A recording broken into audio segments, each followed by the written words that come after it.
मैं राकेश कुमार पुरी।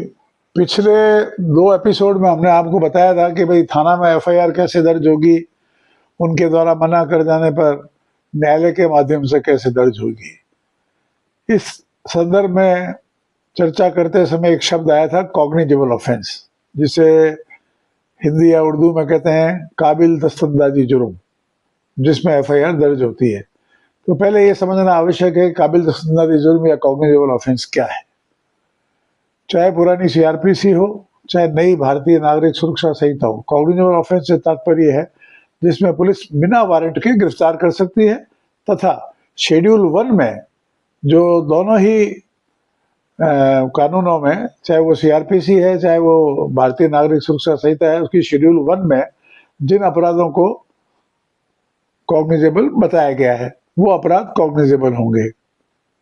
इसके अलावा जनरल एक्ट के अलावा स्पेशल एक्ट में जिन अपराधों को कॉग्निजेबल बताया गया है वो अपराध कॉग्निजेबल होंगे।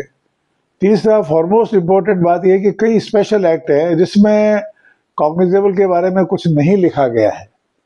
तो शेड्यूल 1 जो सीआरपीसी में भी है और बीएनएसएस में है, उसमें स्पष्ट है कि ऐसे मामले जिसमें 3 साल की सजा होती है उन्हें नॉन कॉग्निजेबल माना जाएगा और बेलेबल भी माना जाएगा। 3 साल से ज़्यादा की सजा है तो उन्हें कॉग्निजेबल माना जाएगा। अब दूसरा महत्वपूर्ण तथ्य आता है कि जो नॉन कॉग्निजेबल केस है उनका क्या है। धारा 174 बीएनएसएस में स्पष्ट प्रावधान है, और पहले जो सीआरपीसी में धारा थी 155 सीआरपीसी, उसमें स्पष्ट प्रावधान है कि जब भी किसी नॉन कॉग्निजेबल ऑफेंस की रिपोर्ट आप पुलिस स्टेशन पर जाकर करेंगे तो संबंधित इंचार्ज पुलिस स्टेशन उसे राज्य सरकार द्वारा विहित एक प्रारूप अथवा पुस्तक में दर्ज करेगा। वो आपको मजिस्ट्रेट साहब के पास जाने के लिए रेफर करेगा कि हम इसमें कार्रवाई नहीं कर सकते हैं, आप कृपया न्यायालय में जाएं। अब ऐसी कोई शिकायत अगर न्यायालय में पेश होती है तो उसकी अलग प्रक्रिया है जो आपको आगे बताएंगे। कोई भी पुलिस अधिकारी नॉन कॉग्निजेबल ऑफेंस में जब ही कोई जांच या इन्वेस्टिगेशन कर सकता है जबकि वो संबंधित मजिस्ट्रेट से उसमें परमिशन मांग ले। अगर ऐसी परमिशन उसे मिल जाती है उसे समझ शक्तियां प्राप्त होंगी जो उसे कॉग्निजेबल ऑफेंस की इन्वेस्टिगेशन के दौरान प्राप्त होती है।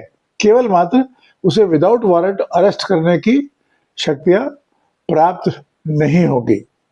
अब एक महत्वपूर्ण तथ्य और है कि एक एफआईआर में एक कॉग्निजेबल ऑफेंस है, एक नॉन कॉग्निजेबल ऑफेंस है, तो उसे कॉग्निजेबल ही माना जाएगा।